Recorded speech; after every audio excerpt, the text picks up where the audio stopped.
तो पति के पास में जाने से दोनों को वरदान मिल गया। बोले आपको 1000 फन वाला 10,000 पुत्र होगा और आपको 2 पुत्र होगा, ज्ञान बाण सुयोग। अब समय होने से कद्रू को 10,000 पुत्र प्रगटे, 1000 फन वाला। और विनीता को 2 अंडे, एक अंडा हुआ पहले, वो थोड़ा कमजोर था, समय हुआ नहीं, समय से पहले उसको छेड़छाड़ कर दिए ना, अंडे से बालक निकले, उनका नाम पड़ गया अरुण। वो अरुण चले गए सूर्य भगवान को रथ चलाने के लिए।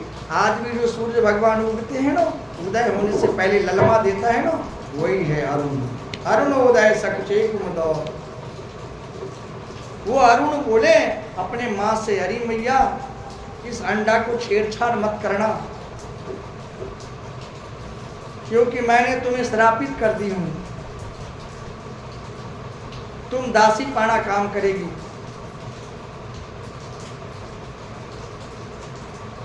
तुम अपने जेठानी दोराने की दासी पाना काम करेगी, ऐसे श्रापित कर। अब समय से गरुड़ जी प्रकट, तो गरुड़ जी देखे कि माता जी कहाँ चली जाती है दिन प्रतिदिन, रोजीना जाती है। तो गरुड़ जी पूछे अपनी मैया से, बोले अरे मैया आप कहाँ जाती हो? बोले कहीं नहीं, इधर उधर भ्रमण करके आ जाती हूँ। बोले इधर उधर? वो डायरेक्ट बताई नहीं कि मैं दासी पाना दाई की काम करती हूँ। फिर एक रोज ये चली मैया, गरुड़ जी ने धीरे धीरे पीछे पीछे उड़ते उड़ते आए, वृक्ष के ऊपर बैठ गए। देखे हमारी माँ तो दासी पाना काम कर रही है। तो गरुड़ जी बोले आप मेरे साथ चलो, मैं कल चलती हूँ वहाँ और आपके सामने कह दूंगा कि मैं क्या कर दूँ जो हमारी माँ दासी पाना ऋण से मुक्त हो जाएगी। माँ के साथ में गए गरुड़ जी, वहाँ उनको बोले कि सुनिए मैं क्या कर दूँ, क्या चीज़ ला दूँ, क्या दे दूँ जिससे हमारी माँ दासी पाना से ऋण मुक्त हो जाए।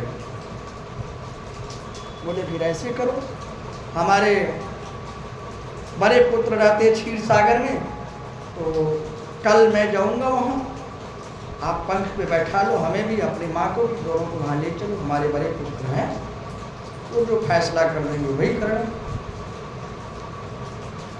लेकर चले, वहाँ पहुँचे ना, तो देखिए 1000 फन का 10,000 सर्प बैठा होगा। गरुड़ सबके सामने बोले कि मैं क्या कर दूं आप सब, आप जो बोलेंगे मैं कर दूं, लेकिन मेरी माँ को दासी पाना से ऋण मुक्त करो। बोले गरुड़ ऐसे करो, अमृत कलश ला दो तुम और अपने माँ को ले जाओ। गरुड़ बोले ठीक है। वो अमृत कलश जो है ना, वो देवलोक में है, वहाँ देवताओं का पहरा लगता है। रास्ता में नारद जी मिल गए। तो नारद जी बोले गरुड़ आप जा रहे हो अमृत कलश लाने के लिए, कैसे लाओगे? वहाँ देवताओं का पहरा है, पहरा लग रहा है। आप ले भी आओगे ना तो नीचे मत रखना, अमृत कलश पूसा पे रखना। वहाँ गरुड़ जी पहुंचे, देखे देवताओं का पहरा लग रहा है। तो गरुड़ जी ने अपने पंख को बहुत जोर से हिलाया, जैसे हवा उठती है ना जोर की, तो धूला वगैरह उड़ने लगती है, उस समय आँख मिचमिचा जाती है ना, देवताओं को आँख मिचमिचाई से करने लगे। इतने में गरुड़ जी अपने चोंच में लिए अमृत कलश, वहाँ से चल पड़े लेकर। आते समय विष्णु भगवान मिल गए। बोले गरुड़